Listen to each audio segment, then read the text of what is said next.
Hottie, this week I want you to use your voice. My wonderful friend Annalise McCarthy from Her Speaking Coach says this all the time: use your voice. And I have a story involving breakfast, what should have been sourdough toast, what ended up, I'm pretty sure it's like Wonder White, and what happened after that. Because what I want to say is that if you don't really say what you want, you do not advocate for yourself, you do not speak up, and you just accept what is given, and you tell yourself that you should be grateful, it's really not that big of a deal, you are going to have to then accept the life that you are given instead of asking for the one that you want. And this is such a skill that is going to serve you in business, especially where you feel like that a standard has been communicated, the standard has been set, and then what you have been given is not up to that standard. Let's get into the example. I am on my little staycation. I ordered breakfast. I asked a couple of questions and I said, look, I'll just get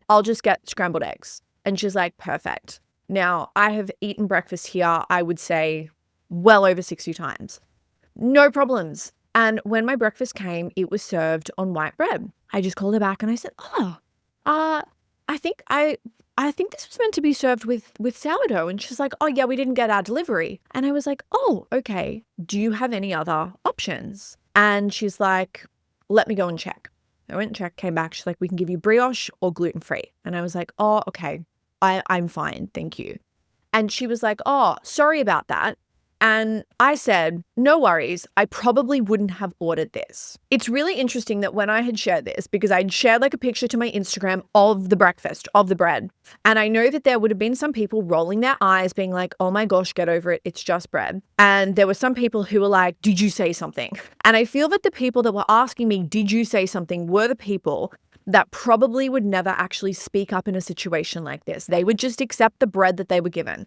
And I also know that the people that would have been rolling their eyes thinking that I was just being ridiculous, because again, at the end of the day, it is fucking bread. But I know that they would still have parts of their life that they were not happy about, and they would kind of like internalize and bottle this up. And I see this a lot when I look at Google reviews and people who have had a negative experience. And I always wonder, have they just like bottled this hate up and it's exploded out in a Google review? Or was this brought up ahead of time? Did they actually say something? And most of the time, I think that people don't, because I feel that we worry so much about offending someone or that we are overreacting. And what I want to say here is that when you experience problems in life, in business, dealing with people, you then need to take responsibility for how you feel. And if something isn't up to the standard that was communicated, you really have two choices. If you don't want to use your voice, you can accept it, but you have to get over it. And it can't be the kind of thing where you just keep rehashing it. I hear this a lot with people and they're like, I had a really negative experience with a coach. And I'm like, did you say something? And they're like, no. And I'm like, then get over it. If you are annoyed by what is happening, and if you are not speaking up, you are responsible for how you feel. Because what happens here is it doesn't actually become about the other person. It's not about what they have done or what they haven't done.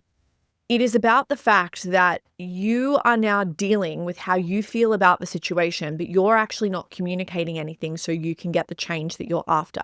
Because if you are not using your voice, it then becomes not really about the thing. It's about the fact that you are not saying the thing.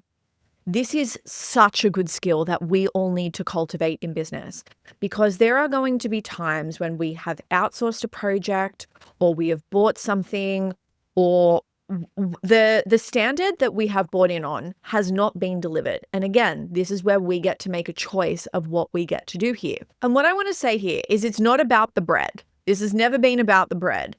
It is about life and how you approach life.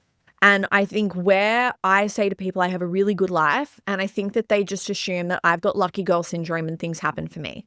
And I don't think that things happen for me. I think that I ask for things to happen for me.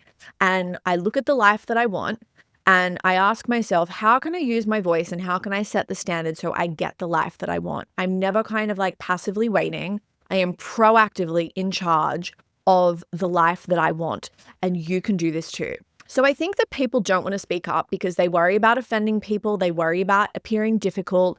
What I want to say is you can deliver the nicest feedback. You can ask a really lovely question, and you cannot be responsible for how someone takes that on and the emotion that is going to bring up for them. On the flip side, you can be a real bitch to someone and they can just be like, oh yeah, cool, I'll fix that. And they don't take anything on. So we can never be responsible for how someone else is feeling by what we say.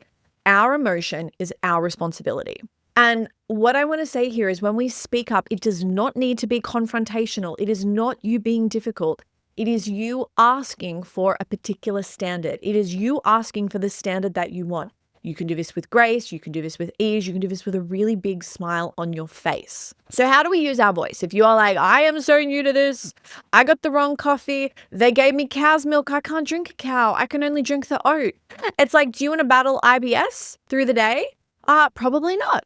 So what we get to do here and how I'm going to ease you into this is I'm going to say, I want you to start small. And how we are starting small is we are going to start by giving compliments. So we can use our voice that way. If we have a really good experience, you can say, this meal was outstanding. Thank you so much.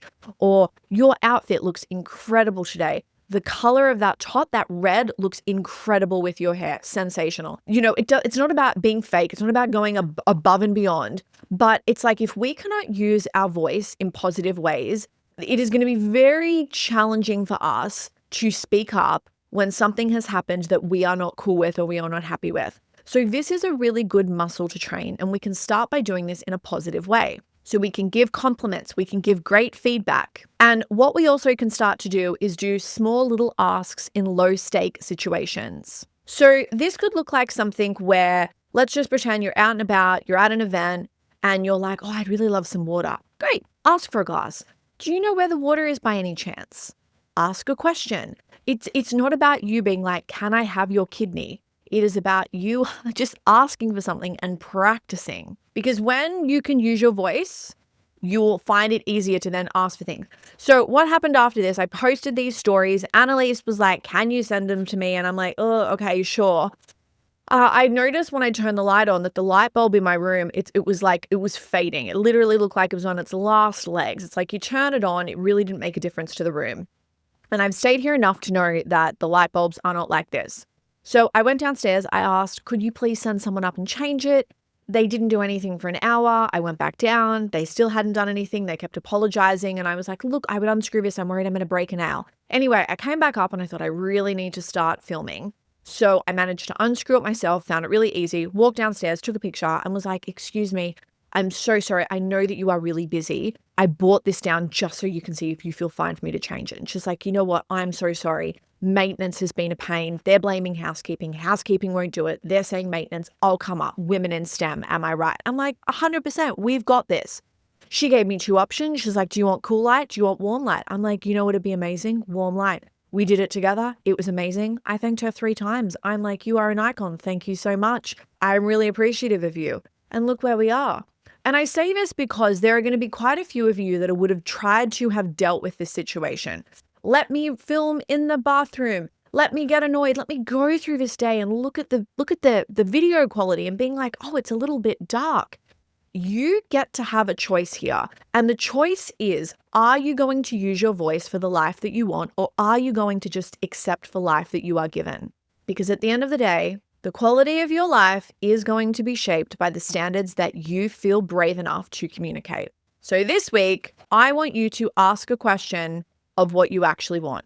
I have this on Zoom calls with my clients, and clients, I know you're listening, where they have to go and they know we're doing hot seat coaching and they're like, I have a question, but I don't want to speak up. Put your hand up. I say this all the time. If you have to go, say at the start of the call, I have to go. Can I please go first? Because hot stuff, you deserve a hot and sexy life. And that is going to start when you feel safe enough to communicate the life that you want. Oh, love this. Love you. Love my coat. We've got some animal print. We got some fresh hair. And I've got as well, I don't know if you can see, I got some lashes. I got lashes on today. I was like, why not? I went to the supermarket yesterday. I bought some yogurt. Because I needed a little snacky snack. And I'm like, let me browse around the aisles. What do I feel that this weekend needs? And I was like, this weekend needs lashes. I feel like I need a lash moment. Let me tell you, $12.50 purchase. They are reusable. Good investment. And I want to say as well, it's funny, I will talk to people and they'll be like, I'm really bad at that. And I'm like, but how are you going to get better if you don't do it? Like, there is a teething process for everything in life. And it's like, you're not going to wake up one day and you are miraculously going to be able to put them on. And this is back to what I said earlier. We want to practice things in low stake situations.